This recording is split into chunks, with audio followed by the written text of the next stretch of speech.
Tahu tak?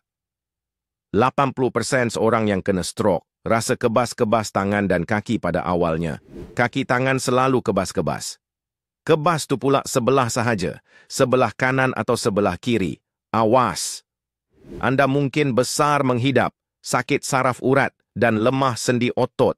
Biasanya yang ada masalah kebas-kebas ni, yang ada kencing manis ataupun darah tinggi, paling merisaukan jika terkena stroke atau nama lainnya angin ahmar.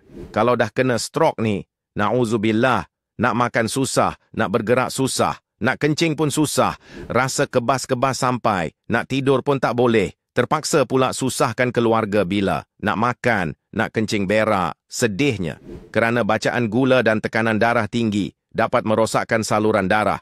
Akibatnya darah tidak dapat lagi menampung tekanan yang tinggi ini, lalu pecah. Kalau saluran darah dah pecah, memang sudah terlambat. Takut-takut hari tua kita hanya boleh baring atas katil, tanpa boleh berbuat apa. Na'udzubillah. Sebab itulah kami nak tuan-puan atasi masalah saraf ni.